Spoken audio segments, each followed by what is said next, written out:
8 in number, and on the screen I have 11 who are interested in this question.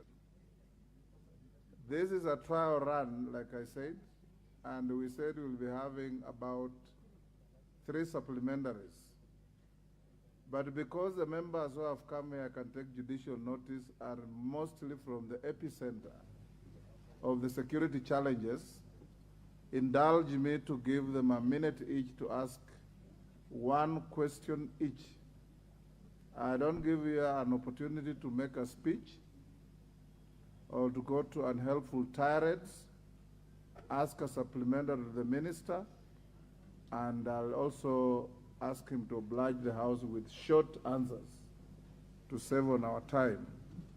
Member for Manyata. And I also notice, honorable members, honorable member for Manyata, you've seen me and you've said you want to ask a question about the Kianjokoma brothers. Now, that is totally unrelated to what is going on now, but you can ask. It is good if you have a question that you want to ask, file one, and the minister will come and answer. Thank you, Honorable Speaker. Yes. Why I wrote Kenjakoma brother is because we are still reeling in loss of those 2 young brothers, and we have not recovered up to date. And Honorable Speaker, I first want to say thank you to Waziri, because he has really shown a lot of restraint during mandamanos on the issue of using police force. Honorable Speaker, my question is on the investigation, efficiency of investigation of extrajudicial killing. And we have a case here where police body investigates itself. And I would like Waziri to kindly give us an overview, because he has come in as a new blood with a very nice team that can help improve this issue. But Honorable Speaker, many extrajudicial killing that we have had, including the Yala River famous killings, Honorable Speaker, we would like to know what he is doing as a ministry in terms of policy level to improve on the efficiency of police investigation. Thank you, Honorable Speaker. Thank you, Honorable Member. Turkana Central, 1 minute. Give the member for Turkana Central. There's a mic next to you. Thank you, Honorable Speaker, for giving me this chance, and also I join the rest of the members in thanking the CS for being the pioneer CS to appear before the House. First, as we speak here today, Honorable Speaker, there are families, more than 50 households that have lost their animals, their livestock, in the 1 a.m. raid in Turkana Central, in Turkana East, and in Turkana South. The animals are being driven towards Tiati as we speak, and we are still pursuing the bandits as we speak. Honorable Speaker. Honorable Speaker, in Uganda, there are Turkanas, 32 of them, who are cordoned, wrapped up, and imprisoned through the court-martial in Uganda. One question that I want to ask is, why is the CS not able to implement such also in Kenya, where the caves, the gorges, and the places he mentioned in the Gazette notice, why is there no action in terms of cordoning and even wrapping up the bandits in those areas? Thank you, Honorable Member. Number 2, Honorable Chair. 1 question. Okay. Thank You are you. done, Honorable Member. Baringo North. Yes, Honorable Junet. Hold on, Honorable. Give Honorable Junet the mic.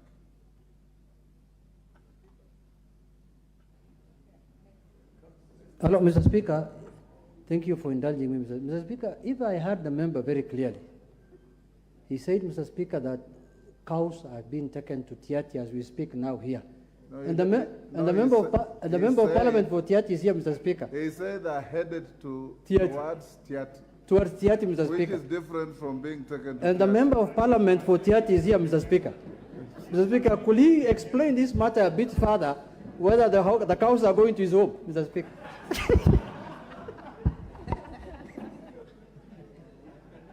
That is for... I invite the member for Baringo North. Thank you, Mr. Speaker. I'll utilize the 1 minute as follows. One, Mr. Speaker, this is the only cabinet secretary alive in security who has actually spent his energy and time and resources. Ask your question.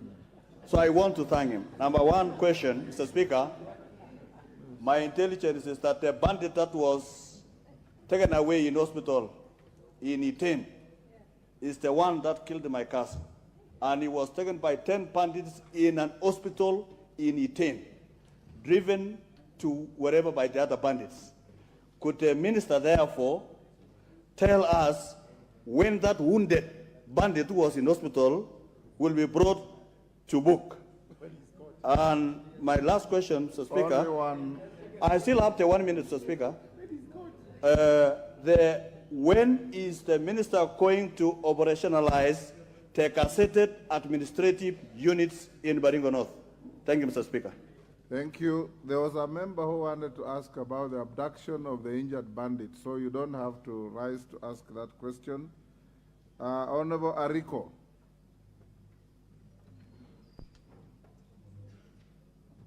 Ariko from Turkana, is it Loima? South. Turkana South. Thank you, Honorable Speaker. Honorable Speaker, I want to appreciate this opportunity. I want to voice what is happening in Turkana South and Turkana East. Honorable Speaker, I request to ask a supplementary question with regards to the capacity of our security agencies. Honorable Speaker, what is happening in Turkana?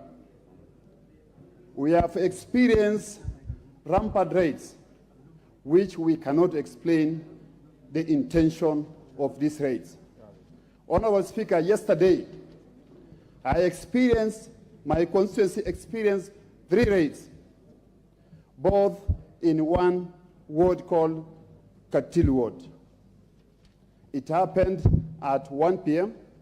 and again a repeated one at 5 a.m.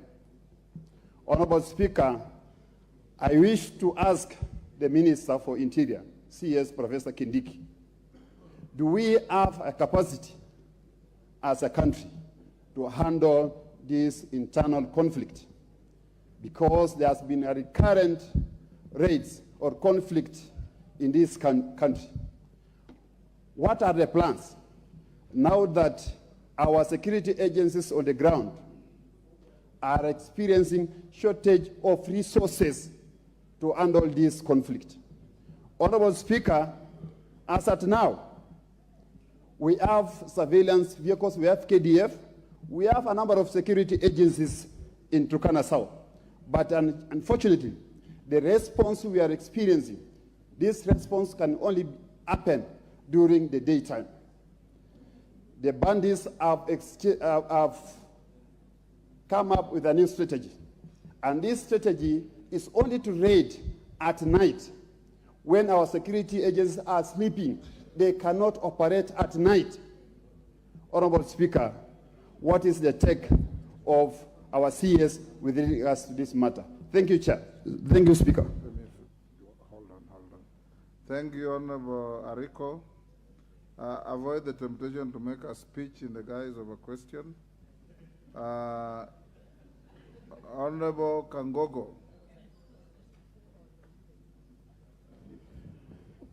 Mr. Speaker, I want to ask the Cabinet Secretary for Interior, Mr. Kindiki.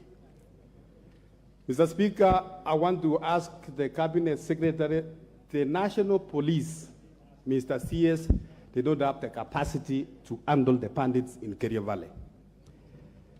Mr. Speaker, on Friday, peacemakers from West Pokot and my constituents, Mr. Speaker, recovered about 7 heads of cattle and they were taken to a Chieshu camp in a place called Kamele, so that to be handed over to the owners the following day. Mr. Speaker, that night, a daring bandits entered into a Chieshu camp and took away all the animals. On Friday, Mr. Speaker, the same thing with the honorable member for Baringo North talked about. A bandit who was arrested and taken to county headquarters in Iten, where we have about 100 policemen. The county headquarters, Mr. Speaker. And then 10 bandits came all the way about 200 kilometers away to rescue their own, and they successfully took away from the police. Mr. Speaker, I want to ask the CS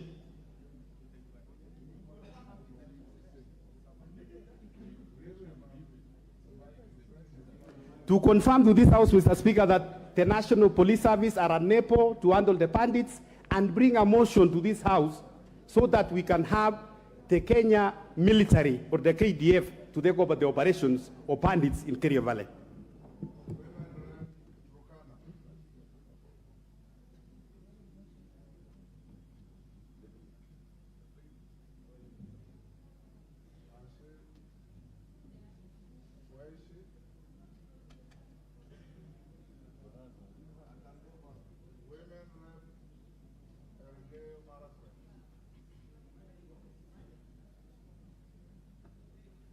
The women rep Turkana, she's left. Yes, Thank you. Thank you, Mr. Speaker. 1 minute. Okay, thank you. I only have a very brief question to the CS. Right now, we're being told that the person who was booked in at Iten County Referral was a bandit. Was there any OBLs who were booked that particular person had previously been identified as a bandit or not? And then we would wish to know, was he taken by the police, or if there are other people who came to the county referral and took him, if people are calling them bandits, can they name them by their names? So what I wish to know is, was there an OB elsewhere that Dennis was booked as a bandit? And the other ones who came to the rescue, were they police, or if as bandits? Thank you, Mr. Speaker. Thank you. Last, the Honorable Farah Maalim.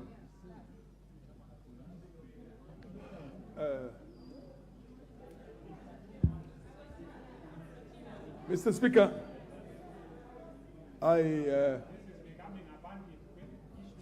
Let Mr. Speaker. Minister be ready to answer after Farah. Yeah, Mr. Speaker.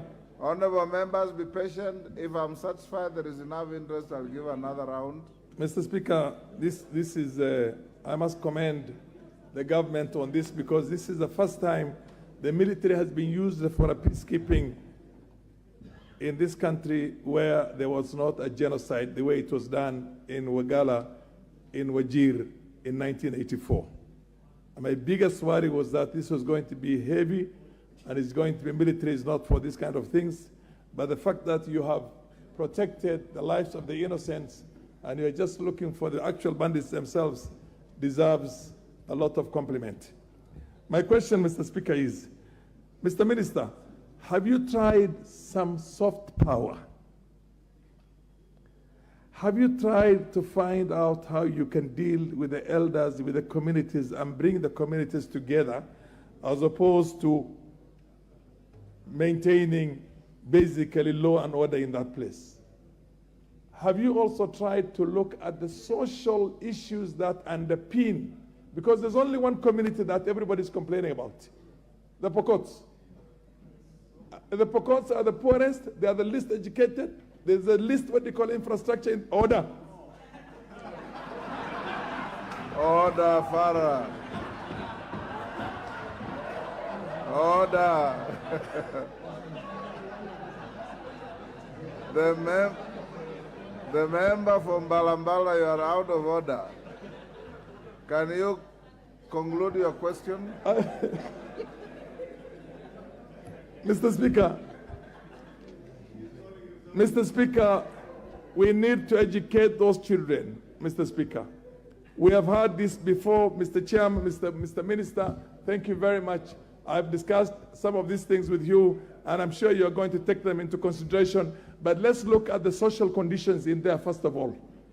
When you have a very poor social condition somewhere and everywhere around there has got some wealth, then of course they will go and try and go and attack those places. So my question is that let's look at soft power. It has worked in Northeastern Province, for your information. And also let's see how we can change the situation of the children of Pokot there. Thank you. Who is raising a point of order? Moroto, what's your point of order? Because Pokots were mentioned? Yes. Yes, Mr. Speaker. Yes. Mr. Speaker, I want to say thank you very much for giving me also this chance to say, when these people are talking, they are talking as if they are the holiest.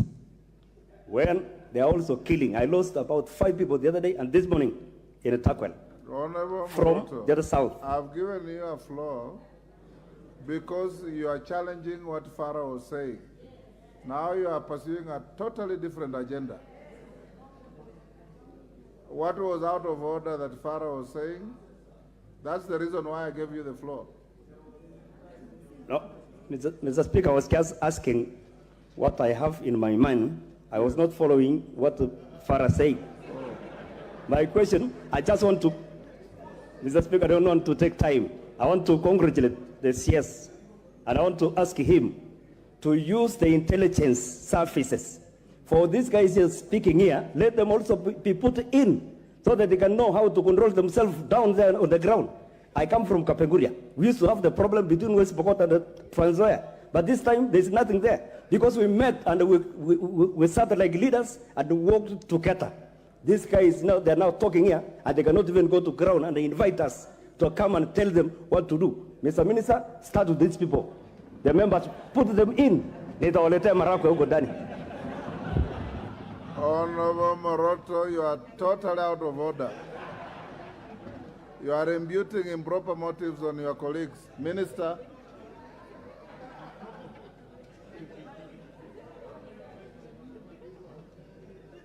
Minister, if you can give quick, short answers to those short questions. We still have 4 questions for you, and we have done very poorly. 45 minutes on this one. Yes, Mr. Speaker, I will do as guided on the first matter. Allow me, Mr. Speaker, to say on the issue that was raised on a point of order about tabling statistics on recoveries of livestock. I didn't say I'm carrying the statistics. I said if the House directs, I can table them in the House even by heard Tuesday. you that way. Yes, you can, Mr. Speaker, I can, if you direct, yes. I can table the statistics of recoveries from the time the operation began.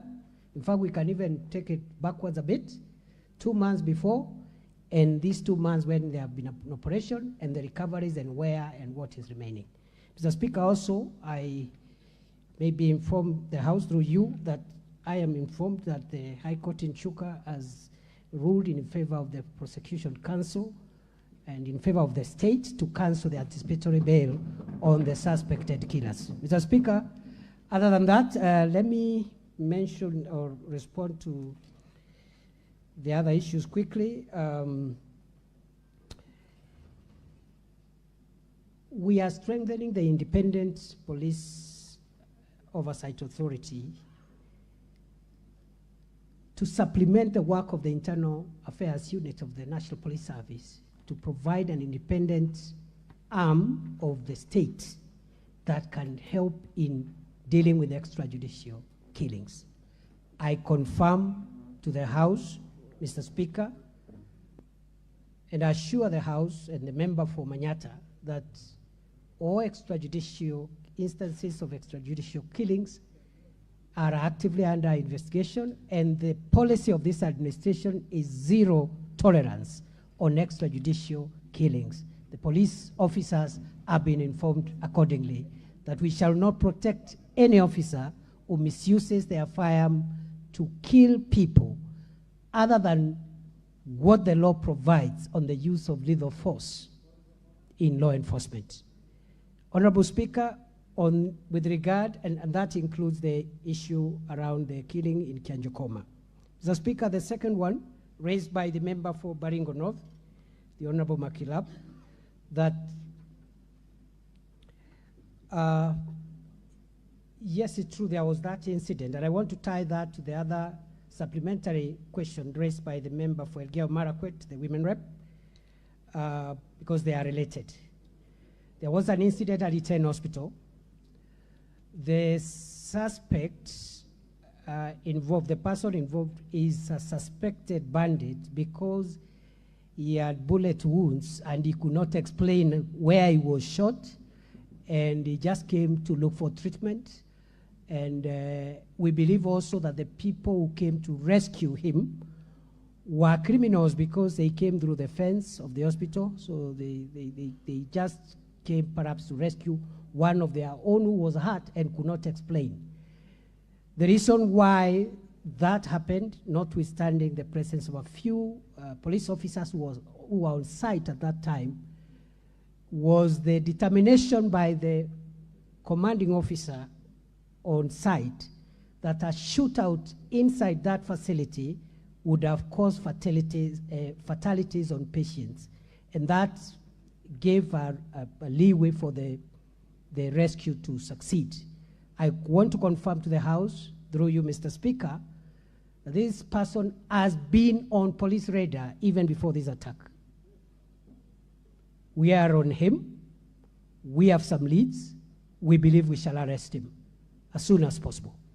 Honorable Speaker, the other issue was raised by the member for Turkana South on the capacity of our police agencies to maintain law and order.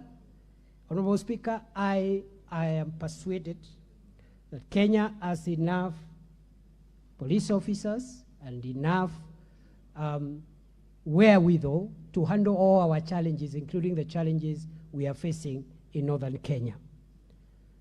However, Mr. Speaker, I want to say that it is the position of this government that there is need to reform our national security organs to make sure that they respond better to our threats. That is why one of the first acts His Excellency the President undertook was to institute a presidential task force on reforming the National Police Service, which is an admission that there is need to reform around command, around efficiency, and around operational sophistication to make sure that the gaps that we continue to exist, to encounter in our law enforcement of our internal security are resolved. Very shortly, that task force will present its findings. The government has committed to implement all the recommendations without exception that will come from that task force, including changing the entire command of the National Police Service, the terms under which one becomes a commander of any level, tying command to success and results and deliverables, so that you don't become a county commander, a regional commander for life, and there are no results. People are still having insecurity in your area. Make it time-bound and tied to results. And even that reform, even as we wait for those recommendations, we are continually addressing command issues to ensure efficiency. Even this afternoon, I think the government and the National Police Service will be announcing changes in the top command of the National Police Service, starting with the appointment of the Deputy Inspector General of the Kenya Police Service, whose recruitment process is complete. And we have had a gap there for a long time because the immediate former Deputy Inspector General of Police was indisposed. But from this afternoon, that gap is going to be filled, and that will help the Inspector General perhaps to respond a little better and quicker, even as we wait for the other reforms. Honorable Speaker, I have one other last one, the one that was raised around the issue of what measures we are taking to make sure that the gaps we are having are sealed.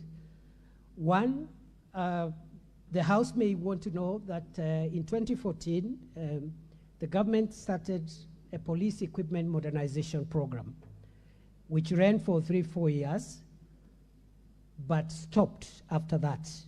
It was to the tune of 10 billion shillings a year. It really helped to improve the security at that time.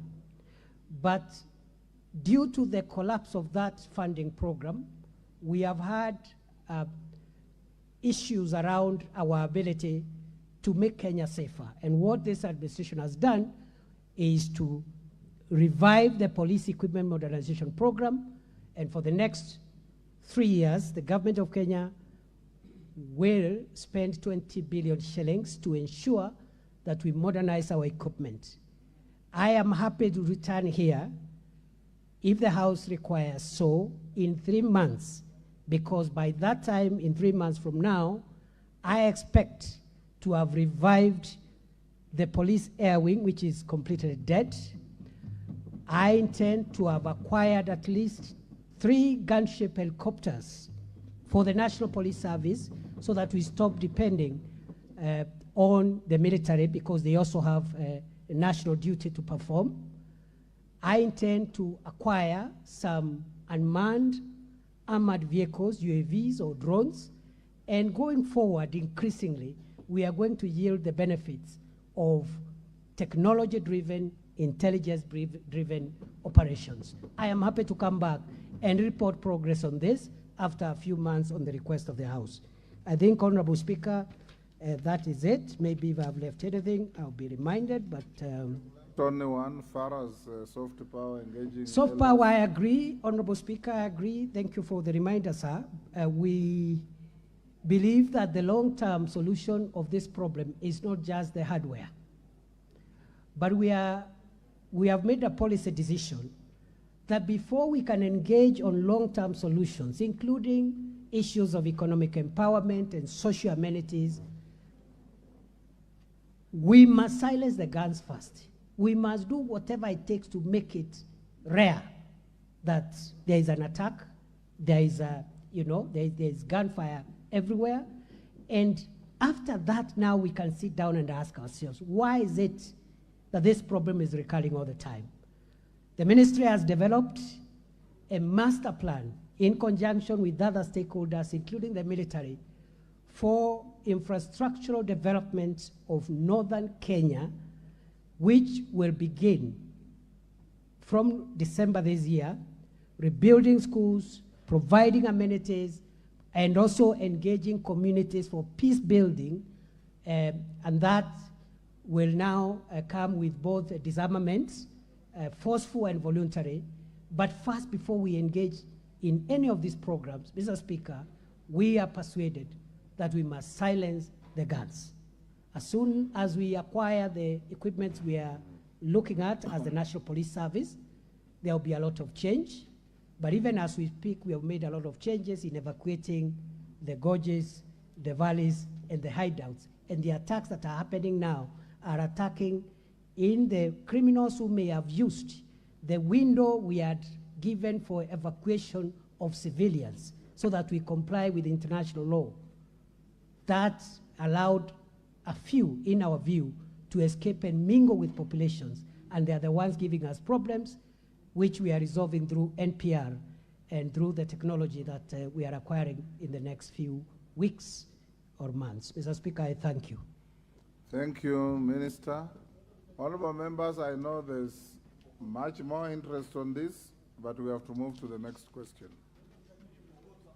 Question 074 of 2023, Member for Gilgil, Mother Wangari. Thank you, Mr. Speaker. I rise to ask question 74 of 2023 to the Cabinet Secretary of Interior and National Administration. Number 1, could the Cabinet Secretary explain why there is a shortage of birth registration materials, also known as B1 forms, in health facilities across the country? Number 2, could the Cabinet Secretary explain why mothers in public hospitals, especially those on the national government Linda Mama program, are subjected to unnecessary detention after discharge as a result of unregistered births of their babies due to the above-mentioned shortage, yet it is the duty of the government to provide the B1 forms? And finally, what steps has the ministry taken to ameliorate the situation and ensure that mothers who are due for discharge are not forced to incur any additional bills due to the unjust detention in hospitals owing to the government's incapacity to promptly register births as a result of the lack of birth registration forms? Thank you, Mr. Speaker.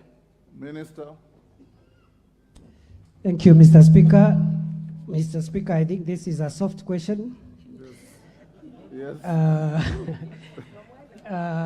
Mr. Speaker, we admit that we have challenges in the availability of Form B1s, and this is a problem that started last year around April 2022, and the challenge is arising from the capacity at the government press. The government press has not been modernized for a very long time. The equipment they have and the human resource capacity does not allow them to print enough security documents, including these forms, quick enough to meet the rising demand.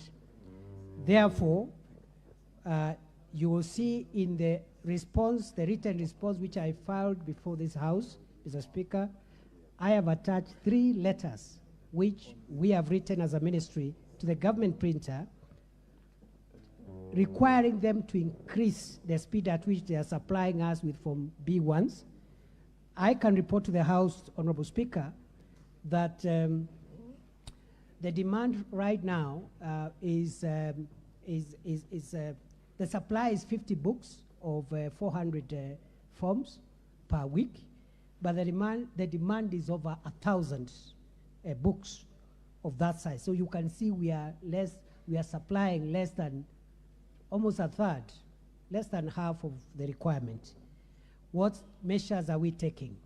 Other than writing letters, we have changed the management of the government printer because we also would believe that part of the challenge is the innovation of the leadership at that unit to provide off-balance sheet, off-budget solutions to some of the capacity challenges we are having. And I can report comfortably, after changing the management of the government press in the last 2 months, the new government printer has tabled, and I have approved, an equipment modernization program which will not even involve government spending any money, because it's through a lease of equipment where over time we will pay whoever owns those machines, and after 10 years we hand over the machines to him. That is the solution that helped us with police vehicles when the police leasing, vehicle leasing program was initiated. So we believe very soon that will be tackled. But in the meantime, we have asked the CRS, that is the Civil Registry Department or unit, Civil Registry Service Departments, to give the government printer the projections for the rest of the year. And we are working to see how, pending the modernization program I'm talking about, that demand can be met as soon as possible. Mr. Speaker, finally, on that issue, I want to assure the House again that perhaps when I come back, the members will have positive feedback on this service, because we believe the registration of the births of our children and the deaths of our departed persons should not be aggravated further by absence of documents.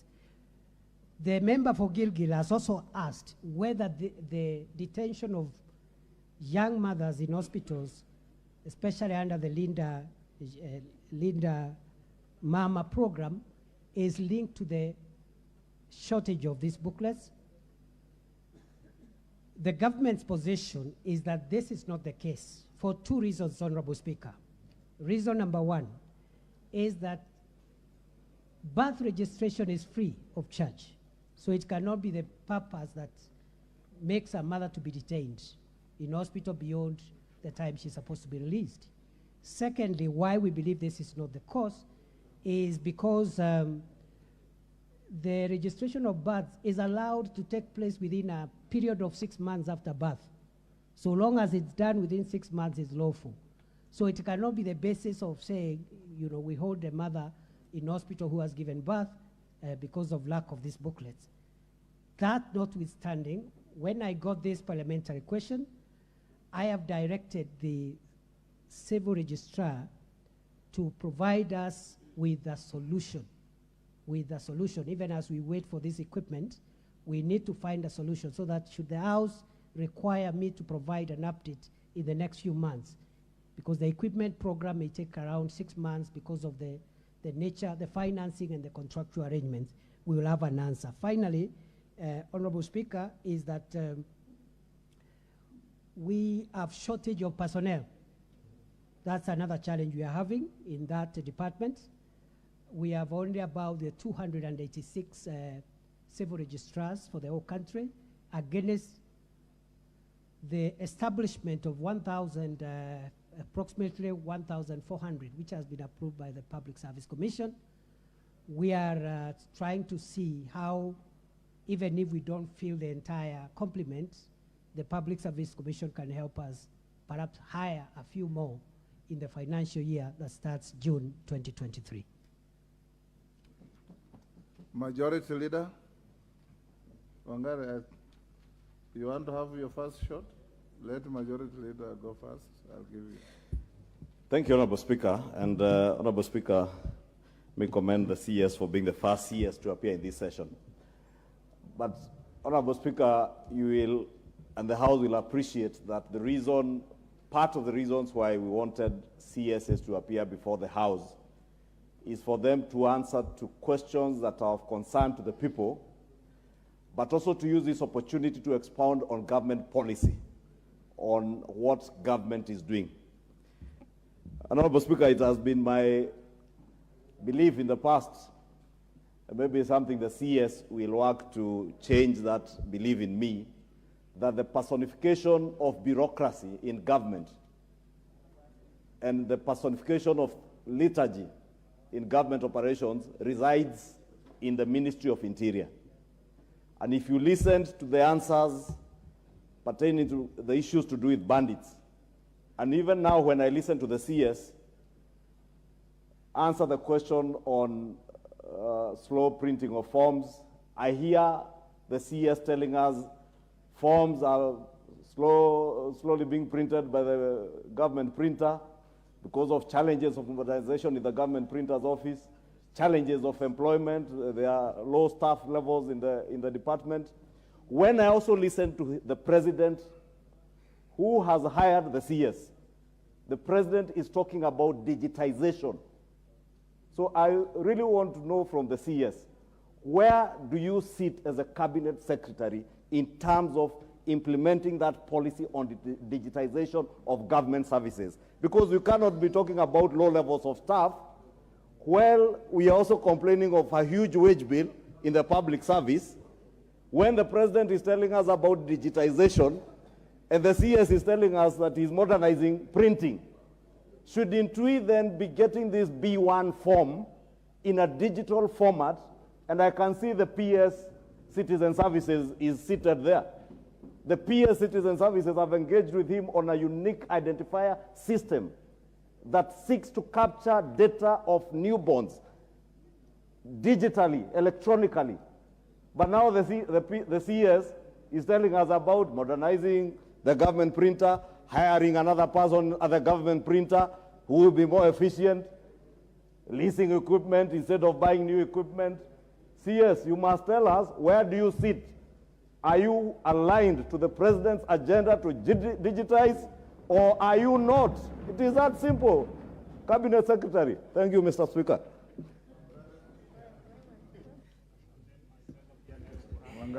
Thank you, Mr. Speaker. I was hoping that this would be a softer question because it has no guns, but I can see the guns are already coming out. But I want to just also thank the CS, congratulate him for being the first one in this very unique arrangement where we get answers firsthand instead of what we used to go about last parliament, 11th parliament, chairs who had no substantial answers. I have listened to the CS very carefully, and Mr. Speaker, this small matter of birth registration may look small, but the inconveniences it gets to people and to the public at large are huge. You want to take your child to grade 1 to register for NEMIS, you need a birth certificate. You want to get a passport, you will need a birth certificate. So, Mr. Speaker, I am actually perturbed to hear the CS say that he has written letters to the government printer, who is also anchored under the same ministry. I do not have the advantage of their nexus, so I will not speak to the letters. But my question is, follow-up question is, what are the timelines that we are looking at? And the reason I ask that, Mr. Speaker, is because shortages with birth registration, with death registration, shortages with IDs, printing materials are treated as normal. So my first question is, how does the civil registration services sit in the ministry in terms of budget allocation, in terms of autonomy, in terms of being able to run these services, Mr. Speaker? Number 2. Supplementary. Mr. Speaker, this is my question, and you did very badly with that.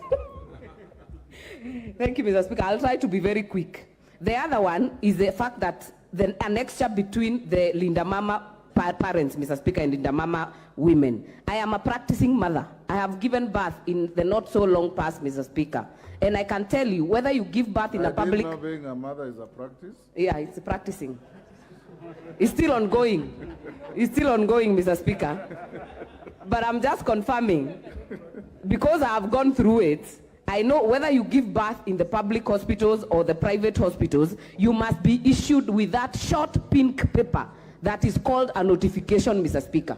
That notification, you can use it in 6 months. But hospitals, and scrupulous hospitals, Mr. Speaker, are detaining mothers so that they are there for longer, so that the bills accumulate to pay. But that pink paper, even for home deliveries, Mr. Speaker, is gotten from the B1 paper that I'm asking about. So that is their nexture with the Linda Mama. And finally, Mr. Speaker, last Parliament, I brought a motion here. It was overwhelmingly approved because many members, including Muhaya MP, the Northern Kenya, Mr. Speaker, do not have civil registration centers. So we requested, and this House passed, that we establish in every sub-county a civil registration center. So I'll be very keen to know what is the progress on that motion, even as we implement, Mr. Speaker, or does it have to wait longer? Thank you, Mr. Speaker.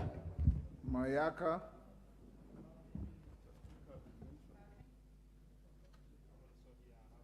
Thank you, Honorable Speaker.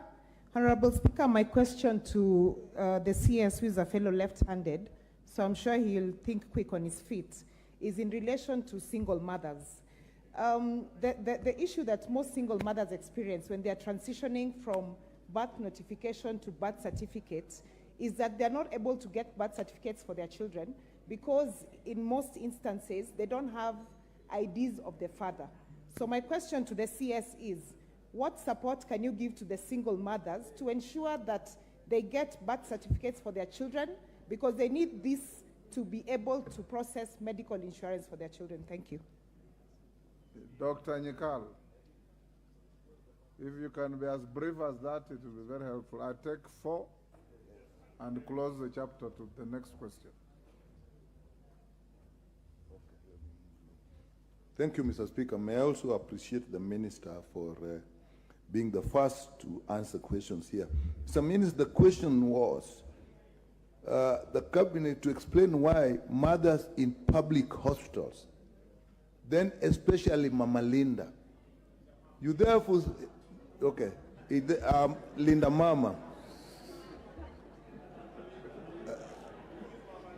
Okay, why mothers in public hospitals, especially those? Out a personal secret. Yes. Why those on Linda Mama program are delayed? The implication of the question, Mr. Speaker, is that actually in private hospitals, this is not a problem. And those mothers who are also paying directly is not a problem. This is not in line with the minister's answer, which is that there is a shortage of forms at the printing level. If the problem was at printing level, then obviously this should affect all mothers, whether private whether Linda Mama, so that's what is the issue there. And also, the number of children that are born annually is a factor that is publicly known. It's about between 1.5, around 1.5 million. And the minister is saying he needs information on this number. So if that's not satisfactory, can we have clarification on those 2 points, Mr. Speaker? Thank you. Dr. Bukose. If you ask just one question, Mr. yes. Speaker. Thank you, Honorable Speaker. And I want to thank the Cabinet Secretary and congratulate him for being the first. Mr. Speaker, CS, my question is about the Huduma number, Huduma cards, Huduma number. What happened to them? Because at one time, a lot of colossal sums of money were used to procure the Huduma number. Is it still there? What happened to it? Thank you. Mary Emase.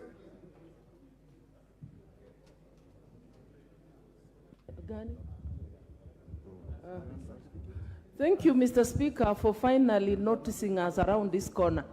Mr. Speaker, I want to emphasize on the issue of decentralizing issuance of birth certificates. Mr. Speaker, it is a very serious issue. My mothers go to another sub-county to look for birth certificates. And sometimes they are told those forms are not there. They have to travel so many kilometers severally. So I just want to emphasize that there is need to have a center in every sub-county. And Mr. Speaker, speaking of security, because I did not have time to ask, I just want to add one.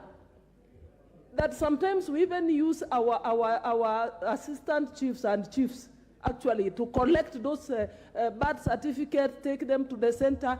And I want to just request the CS kindly. Across the country, we have administrative units where the chiefs or assistant chiefs have passed on or have retired. They have not been replaced. A number of administrative units, like even divisions like in Teso South, were created. They have not yet been operationalized. Kindly, can you do something about it? Because they play a critical role in security. They help us with the birth certificates. They help us in even acquiring IDs. If there is no assistant chief or a chief to do the vetting, then our people are not getting these very necessary services on time. Thank you, Mr. Speaker, for this opportunity. Now you have resorted to raising your hands like in a classroom.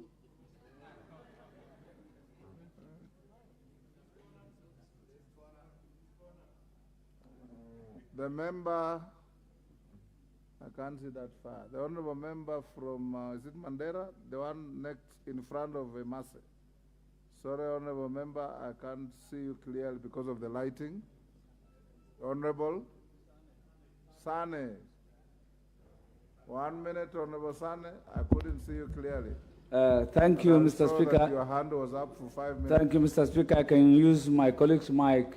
I come from a county which is 56,000, over 56,000 square kilometers. I do appreciate the work of the PS. For the first time since independence, he has posted at least death and birth officers last week. But the rest of the sub-counties do not have officers. Forget about forms. So in as much as I appreciate Honorable Wangari's question, when is the Cabinet Secretary posting all the officers in all the sub-counties of Wajir, which is twice the size of Rwanda as a country? Thank you. CNN, Nguna.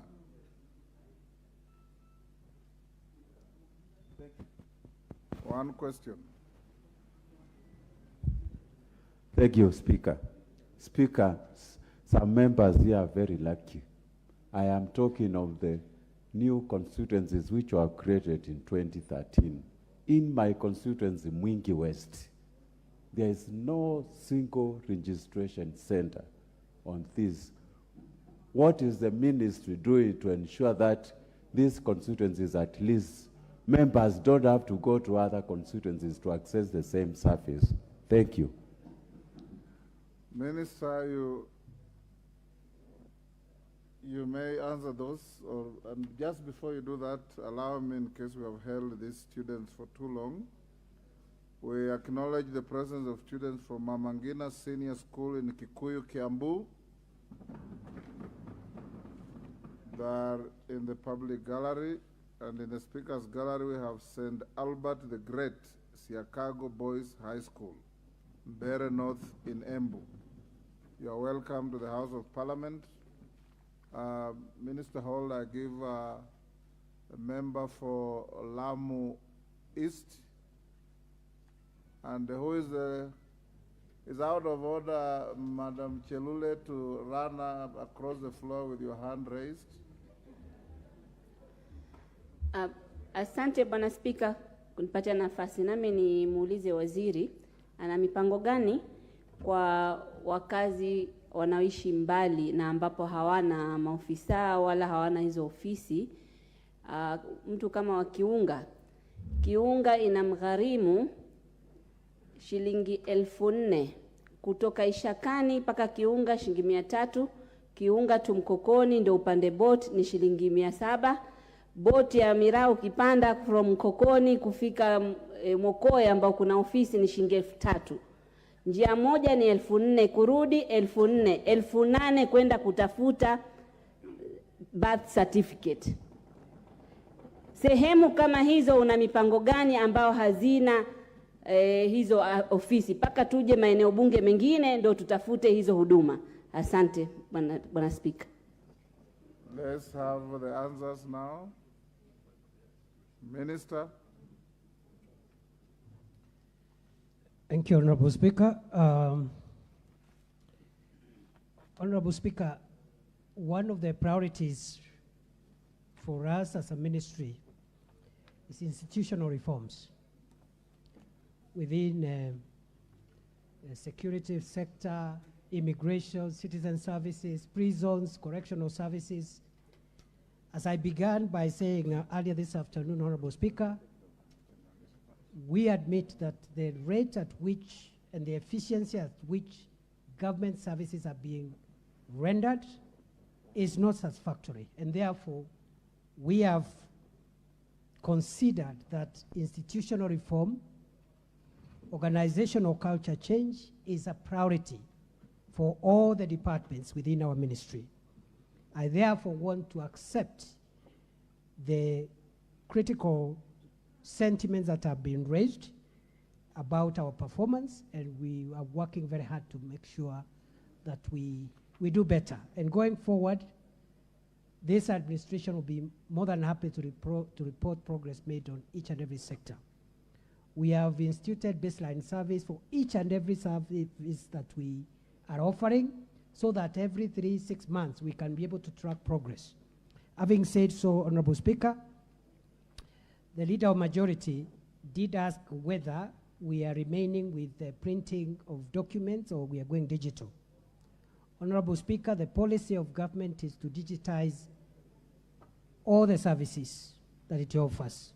I can report, as we speak, 5,771 services are partially digitized, out of which 3,293 services across government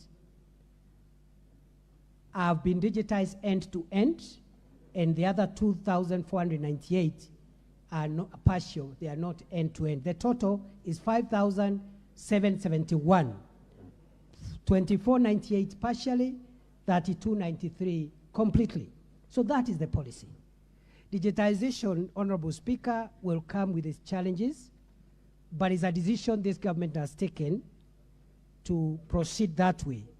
However, Honorable Speaker, that does not take the words that I spoke earlier, that still, as we wait towards complete digitization, we must continue producing and giving services, because our mothers are still giving birth as we speak, as we wait for this process to be consummated completely. And therefore, we are intended to make sure we satisfy the demand. I want to assure members we'll make progress. The Honorable Member for Gilgil asked for timelines. On 27th of March this year, which is 3 weeks ago, we initiated a rapid response initiative at the CRS And therefore, we're expecting 90 days that issue of shortage to be addressed, even as we wait for digitization, as well as the issue of equipment modernization. Honorable Speaker, a question has been raised on remote and far-flung areas, the example given by the member for Lamu East.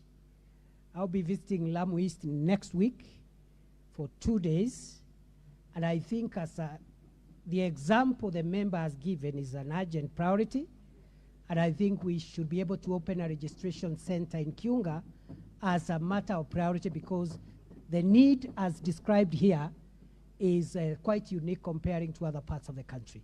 I want to commit to the member and to the House that we're going to open a registration center there. Honorable Speaker, also, even as we continue with the digitization, we will still need registration centers. At the moment, out of the 369 sub-counties, in implementation of the motion passed by this House earlier on, we have civil registration centers in 137 sub-counties, meaning we are less than half. But we are continuing to open new ones on a needs basis. My PS for Citizen Services, I sent him to open one in Kajiado 1 month ago, and I think he's opening another one in Kobo, I think in a month's time. And this will be resolved as we continue to make sure that every sub-county has a civil registry. Honorable Speaker, also, the issue raised by the member for Mwingi West, I think Mwingi West is also an area which requires special measures, and I think we'll put it in our priority. Subject to resources, we will ensure that an area that like Mwingi gets that center also opened. I want to commit to the House that at least the ones that have been identified on the floor of this House by members, in the next 2 months, there will be a civil registration center, including the one raised about Wajir. Honorable Speaker, on this question and earlier on, a question was raised about administrative units. About 80 sub-counties were gazetted just before last election, and they are not operational. We do not have the resources to operationalize all those sub-counties. So what we have decided is to stagger the operationalization of all the gazetted sub-counties in a 3-year period, starting June this year.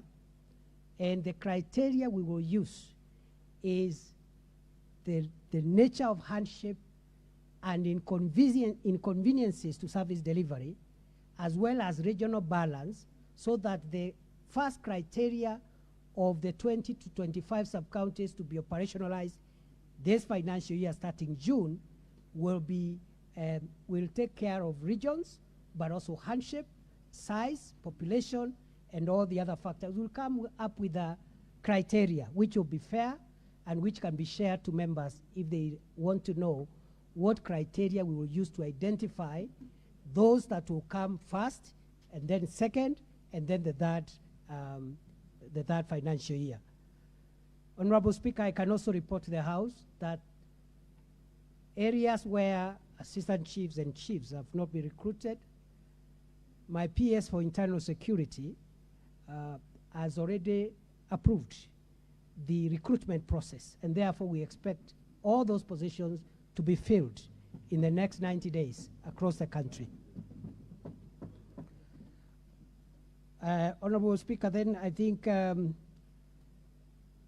again a question was asked between technology and what we are doing in the old fashion.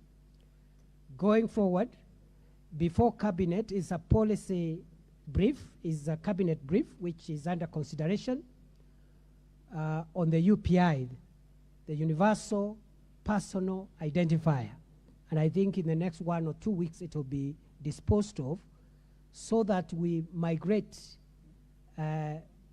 we converge 2 things. One, that every child in Kenya gets a universal personal identifier at birth, which becomes their number in school, their whatever number they require. And when they are 18, that number is the ID number. Then at the same time and in parallel, another universal personal identifier for adults who are getting IDs. So you have a universal personal identifier at birth, and for the existing, because that one, by the time the first adult will use the UPI, it will be 18 years from when we commence. But in the meantime, we are migrating, we are considering, subject to approval by cabinet, migrating the current ID we have into a fourth generation ID, which is the UPI for adults, which of course will take away the question of Huduma number, which was not solving the kind of problems that we intend to solve. Thank you, Mr. Speaker. Minister, about single mothers who cannot produce the fathers of their children's IDs. Honorable Speaker, it is no longer a requirement of the law for a registration of a child to include both parents. It is not a requirement. It is now possible to register one parent if you are a one-parent child. Thank you, Mr. Speaker. Thank you, Minister. Honorable members, will move to question 105 of 2023. Member for Mandera South. Here. Thank you, Mr. Speaker. I rise to ask question 105 of 2023.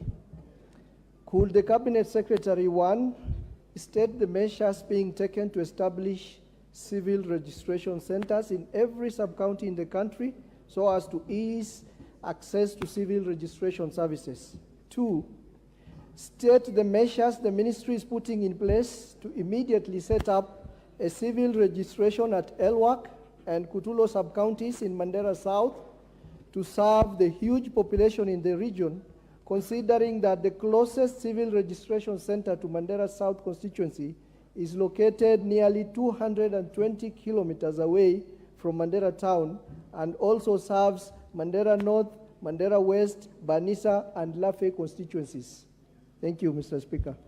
Minister, this is nearly similar to the question of Mother Wangari, so we shouldn't spend too much time on this. Answer the question, and I'll allow one bite by the member who asked and one more member. Go ahead, Minister. Thank you, Honorable Speaker.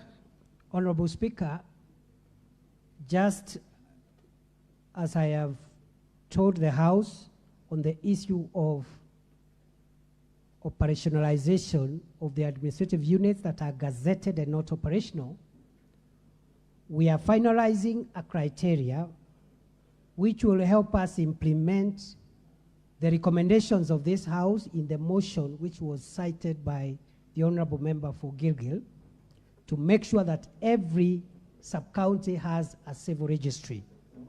So what we've done is that we have taken the remainder of all, we have taken the list of all the sub-counties that do not have a civil registry, and we want to implement, because there are quite many, unlike the sub-counties, we want to implement that motion in the next 5 years, but based on a criteria.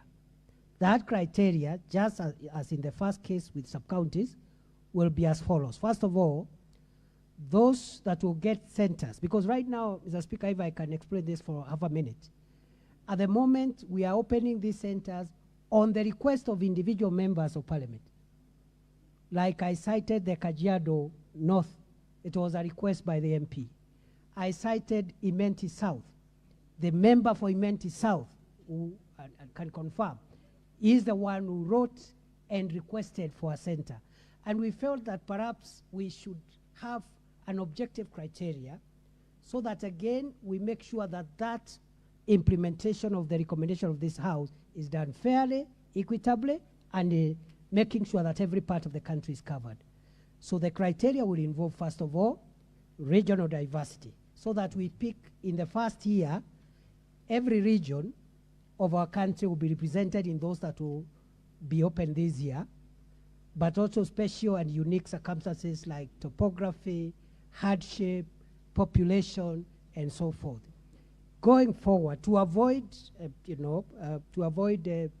complaints, public complaints, at a future date, now that this tradition of ministers appearing before the House has begun, I'll be more than happy later on, when the opportunity happens, to provide an update to the House where we are, the criteria we are using. By that time, we'll have adopted it, and then the rollout to ensure that no part of the country is favored and no part of the country will be left out. In fact, on the Wajir issue, generally northern Kenya, upper eastern, upper coast, pastoral areas generally, I think special attention will be given to those areas because I have been there and I know it is quite challenging when one has to travel, as was the case raised by the member for Lamu East.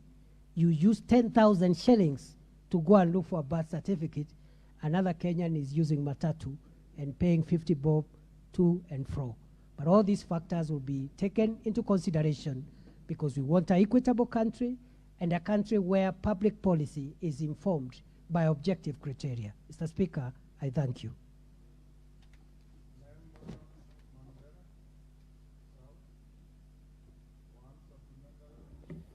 Thank you, Mr. Speaker, sir. And I thank the minister for the answer. Probably most of the answers that I would have wanted had been preempted in the previous question. I feel the same. Yeah. So, but I will say, first of all, we have dwelled so much on birth certificates, but a functioning civil registration center and service actually has three very important events. That is registration of births, registration of marriages, and also registration of deaths. And even if we go digital, Mr. Speaker, sir, even if we go digital, you know, registration alone is not enough because the Civil Registration Service has to provide the certificate as a proof of that registration. And that is why we are asking for physical facility and officers who would be in those centers. To put what I'm, particularly in my constituency, when I mentioned Elwak and I mentioned Kutulo, those are two sub-counties in one constituency, vastly, you know, spread apart. Mandera town, where the civil registration center is, the only civil registration center we have in Mandera County, is 220 kilometers from Elwak.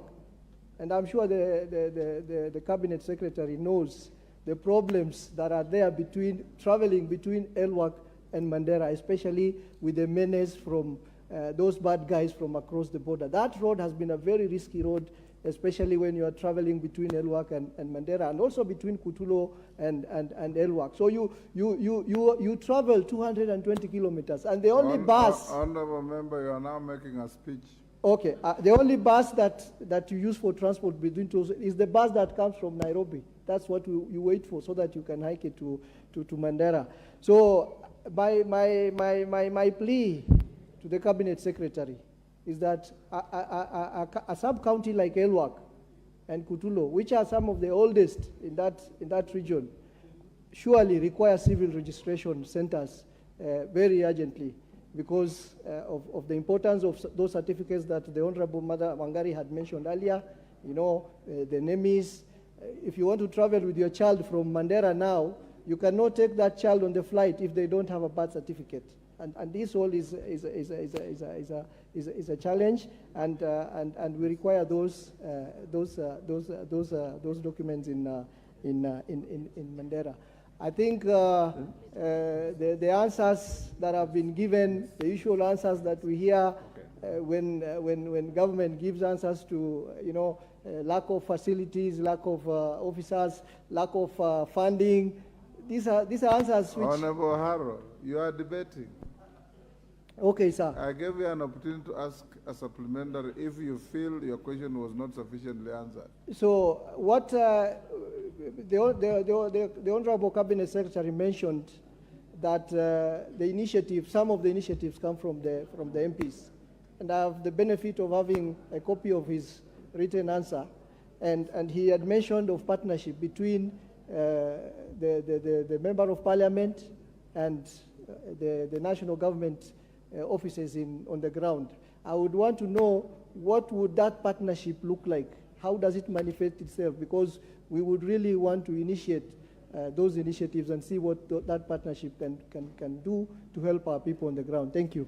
Thank you, Honorable Member. Rindikiri, one question. Thank you, Mr. Speaker.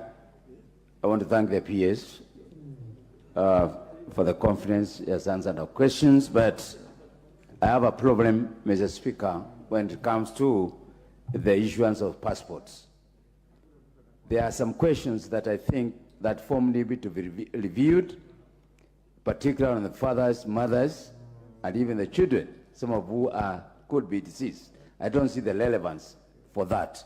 Two, there is so many migrants who have come to this country purporting to be experts in various fields. They have been given permit to work in Kenya. Even some of them have no technical expertise, taking jobs for Kenyans who are even very qualified. What is this that the ministry is doing to ensure that we don't have hawkers coming here purporting to be expert in various fields? Thank you, Mr. Speaker. Julius Sunguli, 1 minute. Thank you, Mr. Speaker. I just want to ask the Minister to confirm whether the answer he gave about birth certificates also applies to forms for registration of persons.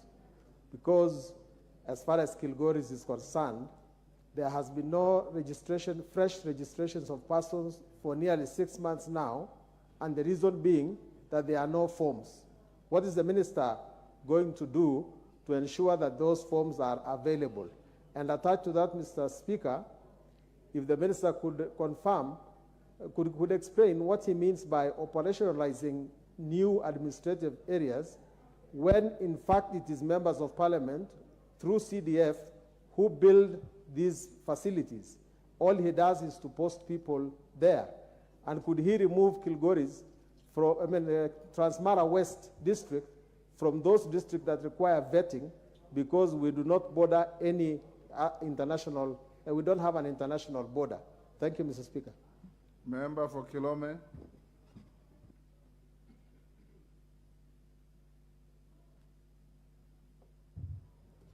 Thank you, Honorable Speaker, for the opportunity. Mine is just very brief, and this one goes direct to the CS. I had a serious meeting with the CS for the last, like around 60 days, and they promised me that this is Kilome constituency, CS. You promised me I will get a registrar in my constituency because I already have the office. So I would just want to make a follow-up on the same. Thank you, Honorable Speaker. Last on this, Johanna Ngeno. Thank you, Mr. Speaker. I also wish to congratulate the CS for the questions and answers he has made. Mr. Speaker, mine is just almost on the same issue of registration centers. Mr. Speaker, I would wish the CS to consider whether in those areas where there are no registration centers, to make mobile registration, so that those people who cannot, or by the time the government puts money to build offices and send officers there, people should be able to access those particular registration centers. Speaker, and secondly, one at a time. Speaker, secondly, on the question of boundaries, areas that are bordering international countries, where we have serious vetting and actually denying people to get their IDs, can they also remove Mwadikir from that list of constituencies which are bordering either Tanzania or other countries? Thank you, Mr. Speaker.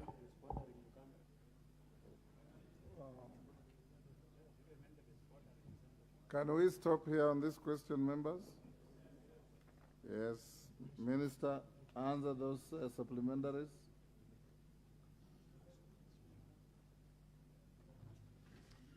Answer the supplementaries. Sorry, Honorable Speaker. Honorable Speaker, on the last issue, which has been raised by a member for Emuru Dikil and another member earlier on, the government takes the view and has decided that vetting is a discriminative process which exposes citizens from certain parts of the country to unduly difficult procedures. Of course, the reason why this policy has been there is for good reasons. It's for our national security. Where you have large threats, then you need to be a bit careful so that you minimize security threats through the registration of our citizens. However, we have come up with a modality of ensuring that all critical documents from passports, IDs, birth certificates, all critical documents must be supplied within 21 days, irrespective of where the applicants come from.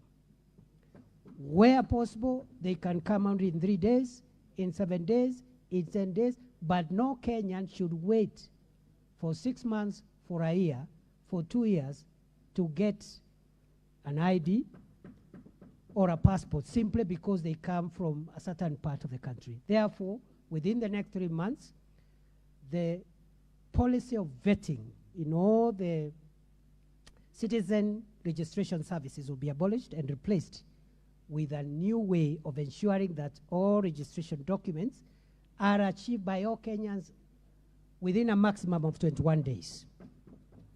Honorable Speaker, the issue of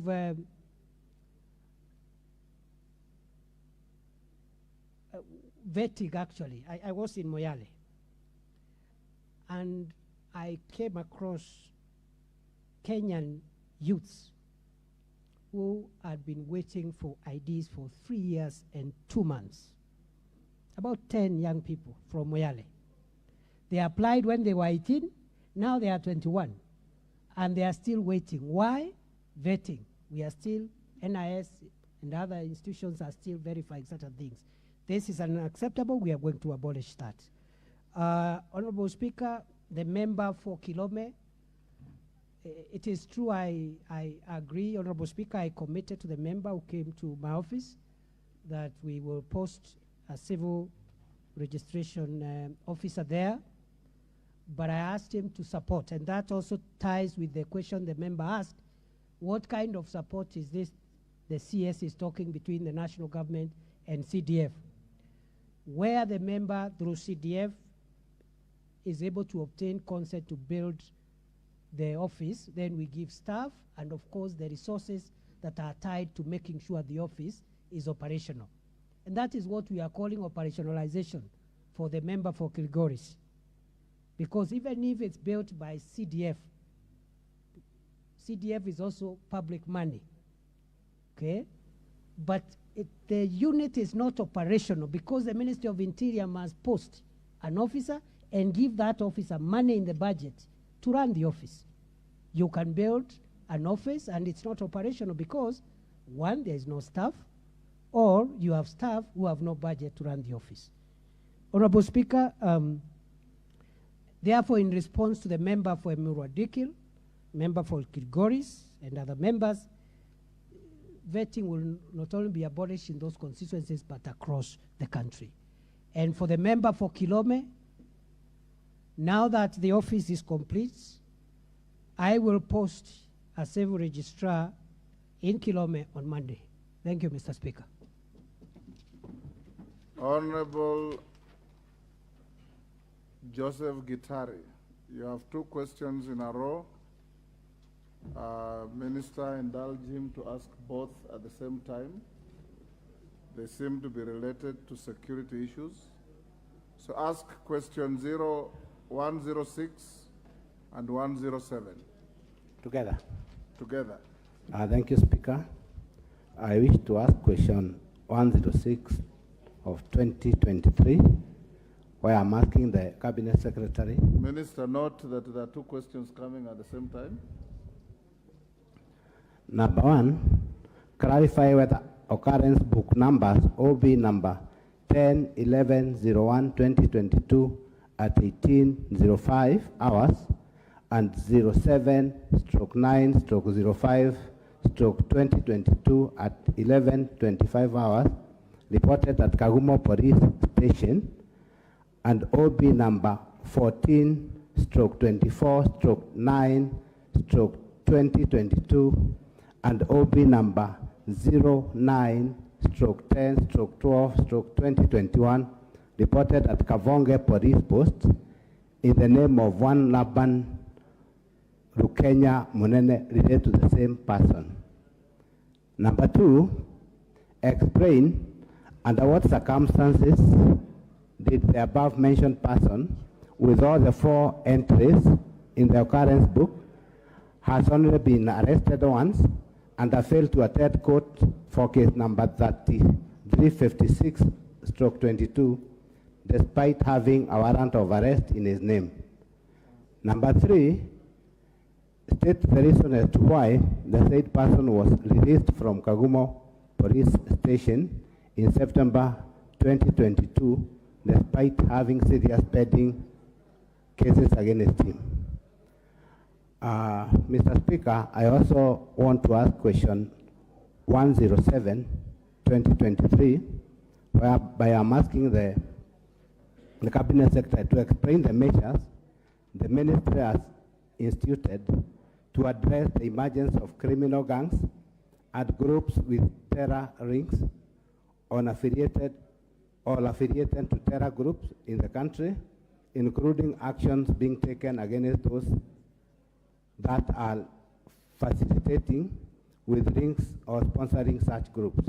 Number 2, describe the strategies the ministry has put in place to deal with the emergence of criminal gangs in major towns of Nakuru, Nairobi, Mombasa, and other towns, in particular criminal gangs known as Wechame militia group that is terrorizing residents in Kagumo town in Kirinyaga Central. Number 3, explain the security measure that the minister has put in place to address rampant insecurity incidences in Kirinyaga town, especially along Meringaere Road and Kimore area. I submit. Minister, I think those are related questions from the same area, and we can be done in 20 minutes on this. Thank you, Honorable Speaker. Honorable Speaker, the question raised by the member for Kirinyaga Central regarding the suspect Laban Rukenya Munene, I would like to respond as follows. That yes, the four entries to the OB at Kagumo Police Post and Kabonde Police Post relate to one person, namely Laban Rukenya Munene. This is a suspect of crime who is awaiting prosecution before the Baricho law courts, and is accused of stealing on various dates. He stole from a victim called Mary Karuana Gashoki, twice actually. On a third occasion, the same Rukenya, the same Munene stole from a Mr. John Rukenya, and on another occasion he stole from a Miss Jemima Wangeshi. The suspect was arrested on 3rd of April 2022 and arraigned before the Baricho Law Court under criminal case number 356 of 2022.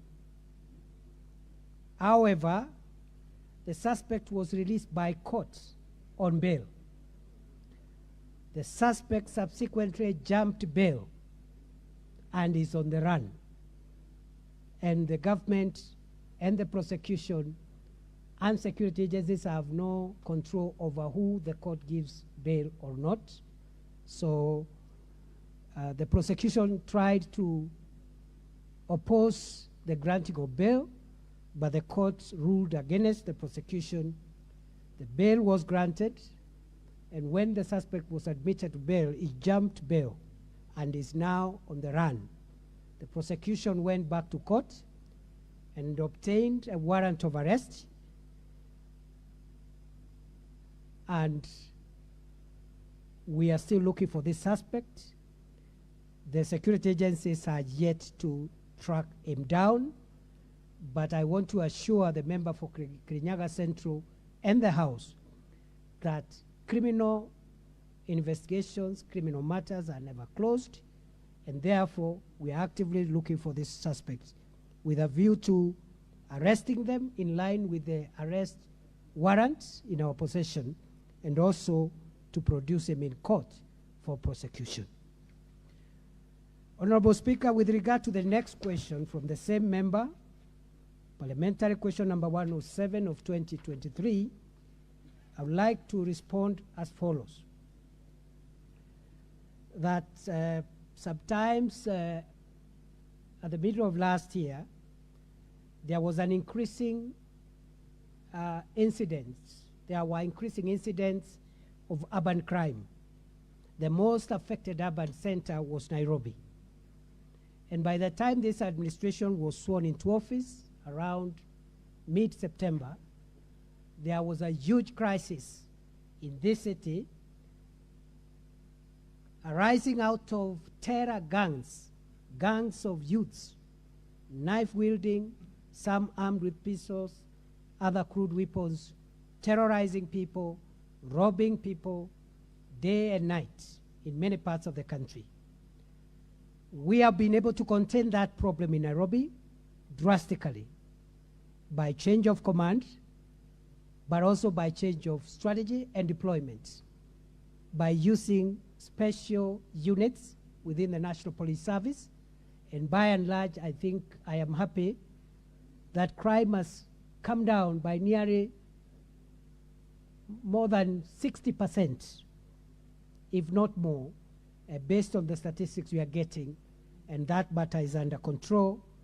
But we are also aware there have been some criminal gangs terrorizing people in Nakuru, a gang called Confirm. We have been able to neutralize that threat because 3-4 months ago, it was a real menace. We've been able to arrest the ringleaders, and some of them have been arraigned in court. And right now, I think the situation is under control, and I can also report in the process we had to change again the command of Nakuru County to make sure that we inject fresh leadership and a new team, because sometimes when officers stay in one area for some time, they become a bit lethargic, and that's why we have a policy that no officer, no commander should stay in one station for more than 3 years, to allow them not only serve the whole country and the variety of the entire country, but also to ensure that they don't get involved in local communities and start being lethargic and not become the professionals they are supposed to be. The strategies, therefore, that we are applying to deal with this problem of organized gangs include intelligence-led investigations, which are working very well, but unfortunately the downside, Honorable Speaker, is that intelligence-led investigations take a little time. But whenever we zero in on a suspect, we have enough evidence, enough intelligence, enough evidence that can be able to help us deal with the core of that issue. In fact, this is the approach we are using in the area issue of banditry. As we speak, we have on our radar very, very high-ranking suspects within the banditry networks. We believe we have enough information, and perhaps once we start striking on the network, the thing will come down. But you know, we needed to take a bit of time to be sure that we have the right information that can help us nip the problem in the bud. Other than that, we are investing heavily, Honorable Speaker, on special units so that to allow police on general duties to concentrate on general maintenance of law of order. But where you have organized crime, organized gangs, banditry, terrorism, trafficking in drugs, and other sophisticated crimes, we are using formed units, including the Rapid Deployment Unit, including ASTU for livestock, the Anti-Stock Theft Unit, including SOG, the Special Operation Group, which has done a great job in neutralizing some of the most complicated security threats, especially in the counter-terrorism effort, and also including SWAT, which is the Special Weapons team that deal with urban close-range crime prevention and crime combating. And we have SWAT teams for men and women officers who do not operate in uniform, and they are really helping us a big deal in containing urban crime. And based on the information that the member has raised about Kagumo town, I am going to personally discuss with our police command in Kagumo so that we put in place a program to make sure that, as we have done in Nairobi, as we have done increasingly in Nakuru, we also exterminate that criminal gang before it takes over Kagumo town, because this country must be a country where citizens are free and they are not living under the terror of criminals. I thank you, Honorable Speaker.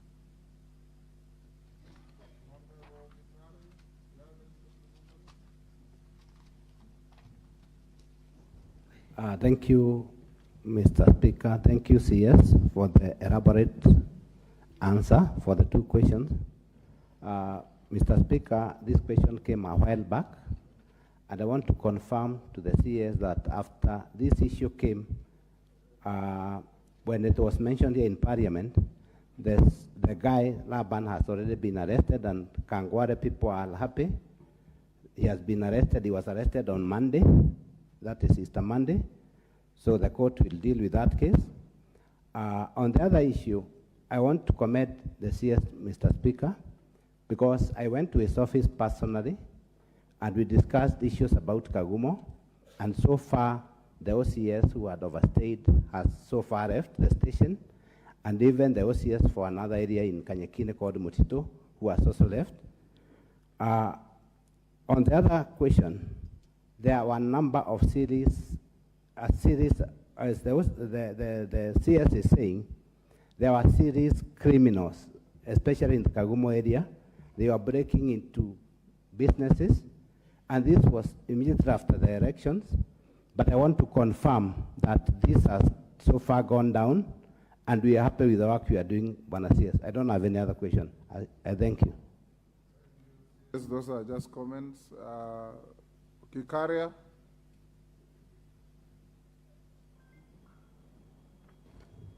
Thank you, Honorable Speaker, and I want to thank Waziri for the information that he has given, and I want to confirm.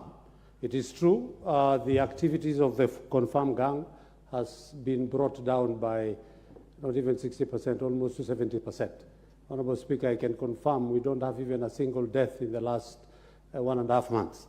But my question that I want to ask Waziri on this confirmed gang, Honorable Speaker, is that maybe, I don't know if he has a record of the number of deaths caused by these knife wielding gangs, because they carry a knife always, and they strike using the knife, including 2 of our very good rugby players who lost their lives around 3 months ago. So maybe if he has a number of the deaths which have been caused by this criminal gang. Secondly, phones are involved, because whenever they strike, they get your phone. And the the people who are attacked normally report to the police station for police to be able to follow up on these phones. Then, and that would be a better way of following a phone that has been stolen, and you can be able to reach to the people who committed that crime. And maybe the reports which have been done, how many phones have been recovered in the process so that they can be able to arrest the people. Even if you bought a phone, then you must have bought it from somebody, then you give that information. Lastly, Thank you. That's enough. Okay, give him the mic. One supplementary, Kikari. yes, the very last one. Honorable Speaker, is about police officers. The station where this, because the operations of Confirm is normally on the southern part where we have a police station called Bondeni.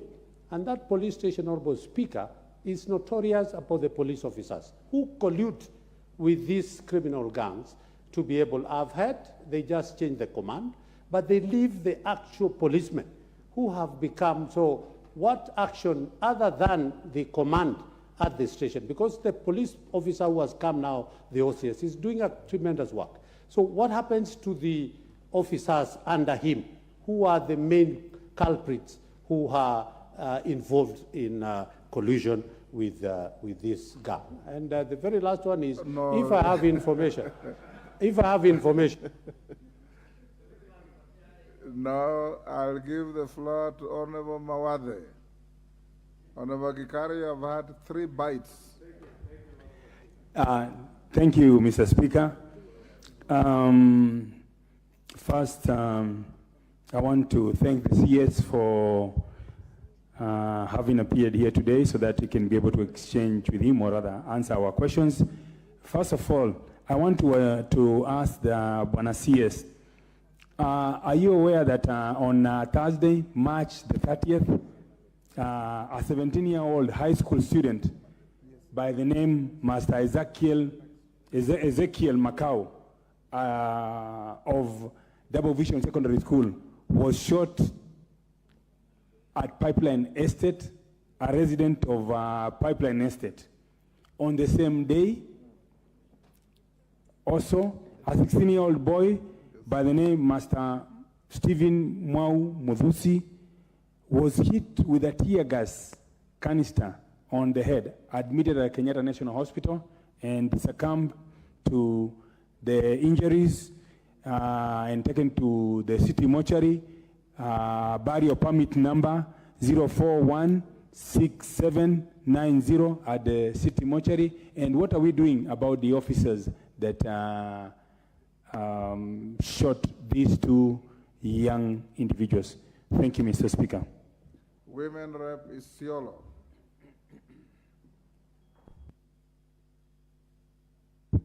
Thank you, Mr. Speaker. Mine is a very specific question that concerns the commitments made by the Cabinet Secretary during his visit to Isiolo County on matters in security. First of all, I would like to thank him for making an effort to go to specific places where we've been having a challenge with insecurity along the border. That is Garissa, Wajir, and Samburu area, where it's becoming a security hotspot. We may be enjoying a relative peace at the moment because of the drought situation that has existed before, but now we are getting out of that with the blessings of the rain. Most expected scenario will be, there will be hate.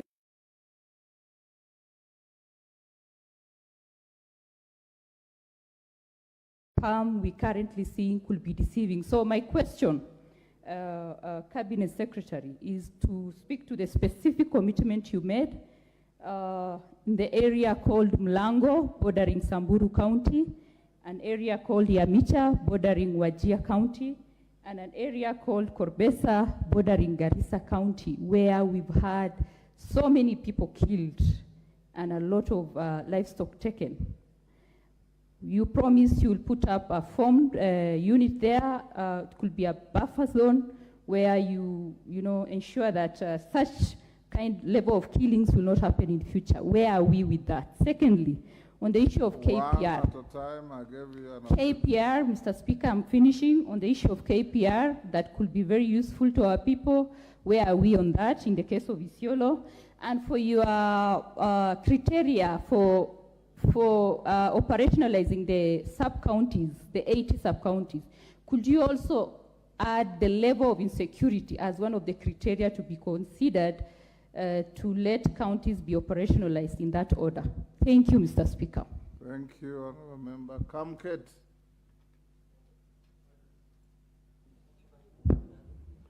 Mr. Speaker, thank you. Mr. Speaker,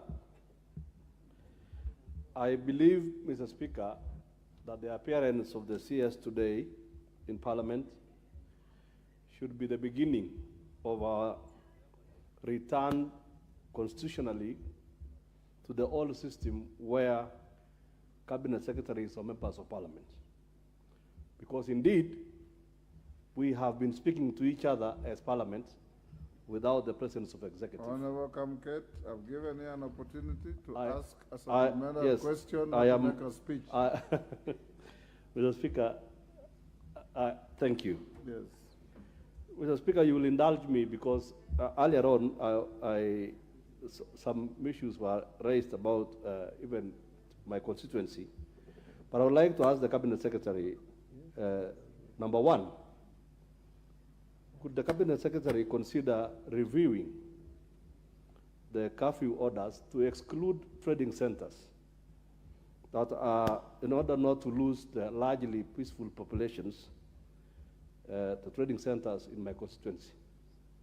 Number two, Mr. Speaker, given that so far there has been no policing value or even deterrence value of roadblocks, could the Cabinet Secretary consider reducing the roadblocks to make them as friendly as possible so as not to marginalize further the marginalized constituency of Tiati? And finally, Mr. Speaker, I would like to take this floor to invite the Cabinet Secretary very politely to Tiati. I have seen him looking at Tiati from binoculars in some instances. I would like to invite him and take a visit, and perhaps he will come back with a better view of that marginalized constituency. There are, finally, sorry, Speaker, there are some gazetted administrative units, and there are others which we have proposed in order to bring government as close to the people as possible. And could he make a commitment on the floor on whether that is going to be done in the shortest time possible, including the Tiati Central Sub-County? Thank you, Honorable Speaker. Saidi Poster.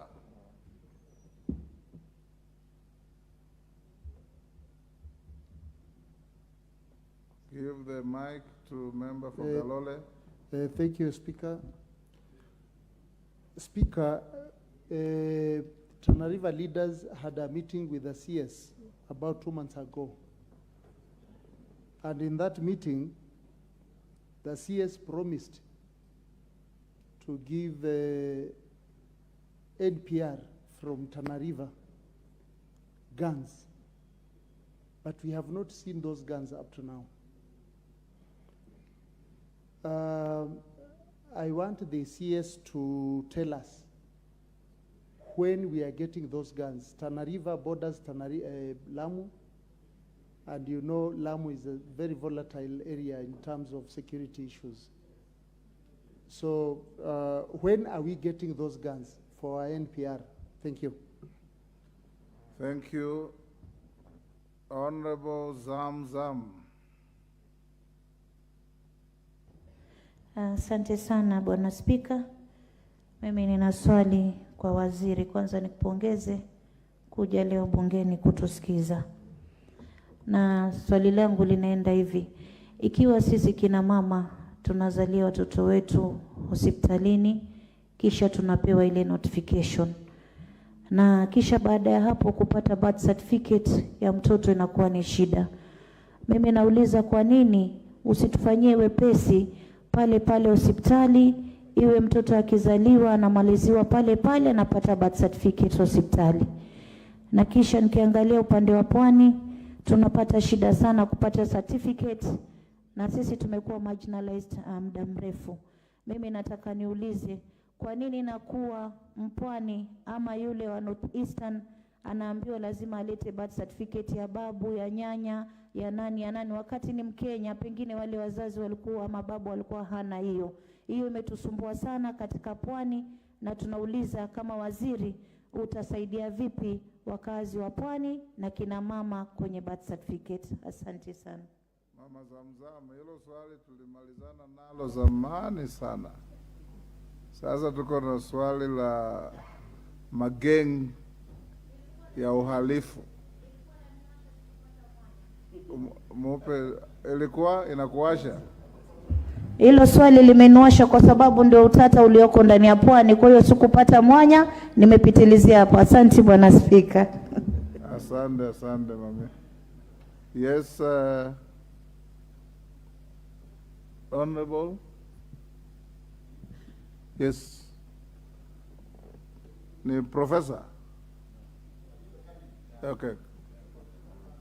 Yes, ask your question, Mheshimiwa. Asante. Thank you very much, Mr. Speaker. My question is on the same. Igembe Central, we were promised NPRs. The guns were promised. So far, we've not got any. And the area also is marginalized. Insecurity cases are very high.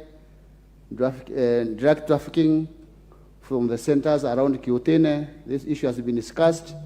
We requested that that place be moved into a police station. Nothing has been done. Also, this area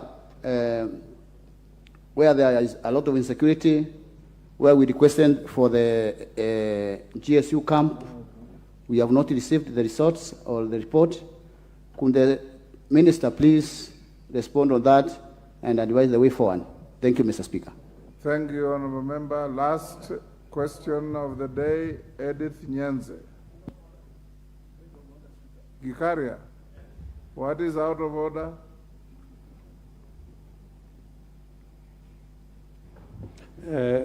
Thank you, Honorable Speaker. This comes out of what the immediate Speaker, Mheshimiwa, has just indicated. Honorable Speaker, it's about the implementation of Waziri coming here, the commitments which are done. I had intended to ask towards the end, but that is yours so that you can give us direction, Honorable Speaker, is that the Committee on Implementation is one that takes up these matters once a commitment has been done.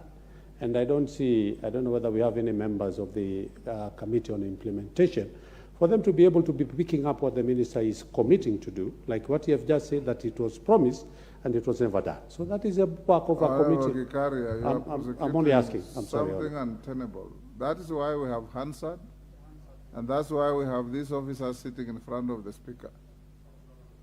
Yes. Edith Nyenze, what is out of order?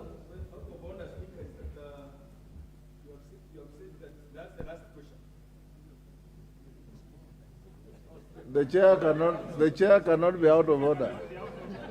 Take your seat. Take your seat, Honorable Member. Edith Nyenze. Thank you, Mr. Speaker.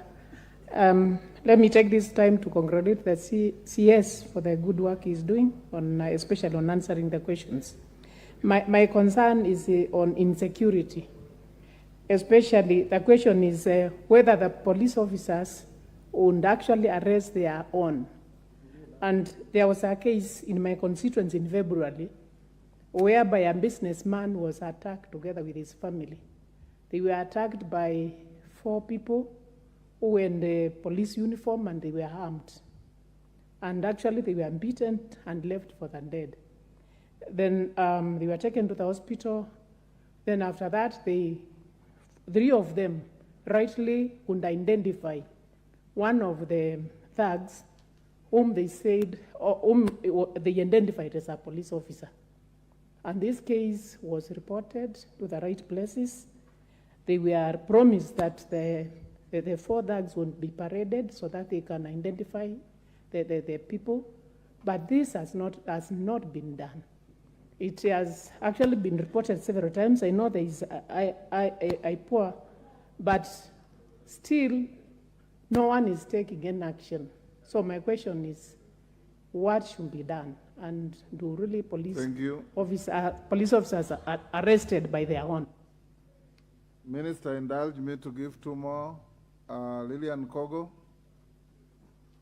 and the honorable member who was solicited by... I thank you so much, Honorable Speaker, and I appreciate the Honorable CS and his team for coming to the floor of the House. Mine concerns administrative units in Rangwe constituency. Papa, as it were, there are very, very big administrative units that I want to bring to the attention of the Honorable CS. We have big locations that need to be subdivided.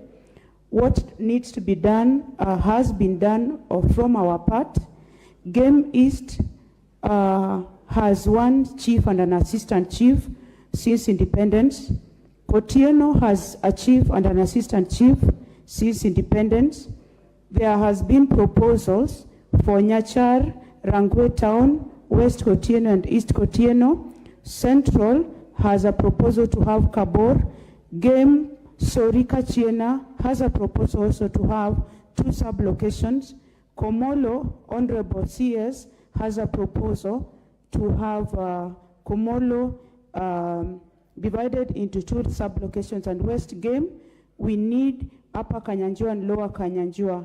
Kindly, Honorable CS, I ask this question: when are we going to have these units put in operation so that the people of Rangwe constituency can enjoy close services of administrative units as other places? We also need more locations in East Kochia and also in Gongo area. I thank you, Honorable Speaker. Moses Kirima, finally. Thank you, Mr. Speaker, sir. My humble question. 1 minute. Who is the member standing and raising the hand? Because of the light, I can't see you clearly. Okay, after Kirima, I'll give you the last shot. First, I thank the CS for the way he has answered the questions candidly, and we are really satisfied that CSS was supposed to be coming to Parliament to answer questions. We have been having raw answers before. Then, Mr. Speaker, sir, my humble question is to the CS, to the extent that in my constituency and the surrounding constituencies in Meru County, we have been hit hard by hand and drugs menace. And at the same time, illicit blue. And that one is so much rampant around the Mount Kenya region. What is the CS doing to make sure that we stamp out these hand and drugs? Because almost in every market, you find a group of youths sitting down, and there are suppliers who comes in pikis, and these hand and drugs are not manufactured in Meru. They come all the way from Nairobi and some other areas. How do we do, or what is the ministry doing to make sure that we stop this transportation for them to be reaching the young men in our areas? They are becoming zombies. Thank you, sir. Thank you, Mr. Speaker. Honorable Minister, I have 2 requests which I have acceded to. Honorable Oyula from Butla, ask 1 question in 1 minute. Then I'll close with the Honorable Dr. Mwiti. And Honorable Mwiti, you don't have to stand to be given the opportunity. Just sit. We must bring this to an end. Oyula, then Mwiti, then closure. Thank you, Honorable Speaker. Then Mama Kwale. Yes. Go on, Oyula, 1 question. Yeah, thank you, Honorable Speaker. I want to ask 1 question regarding insecurity emerging in Butula constituency. This is come about by the so-called gold diggers. We have an area in the constituency which has been invaded by gold diggers, and they come from all over the country. During the day, they are busy in their gold digging. In the evenings, at night, they attack the residents. And this is now becoming very serious. Can something be done to investigate this case and even stop that exercise of gold digging? Because if left now, it will go beyond control. Thank you. Thank you. Mwiti, Dr. Mwiti. Thank you, Mr. Speaker. First, let me take this opportunity to thank the CS for having sorted out the issue of the DCC in Aboget and Egoji, and also to thank the CS for having managed to secure the security between Tharaka and the South Imend where criminals are invaded. However, I would like the CS to tell us when he is providing the vehicle for the OSPD and Kobo, who is serving 250,000 and the 3 sub-counties. We are desperately in need of transport and also to manage the security. Thank you, Speaker. Mama Kwale. Huyo ndio wa mwisho kabisa.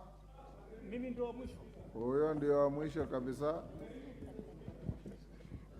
Basi nishukuru Mheshimiwa Spika. Nimshukuru Mheshimiwa Spika kwa kuweza kunipatia nafasi hii. Nimuulize Waziri wa Usalama wa Ndani. Kwanza pia nimpatie kongole kwa kuweza kuchaguliwa kama Waziri wa Usalama wa Ndani. Pili pia nimshukuru kwa kuweza kuitwa mbele ya bunge hili na kuweza kutii amri. Mheshimiwa Spika, mimi nimetoka kaunti ya Kwale. Mimi ndio mama Kwale. Namuuliza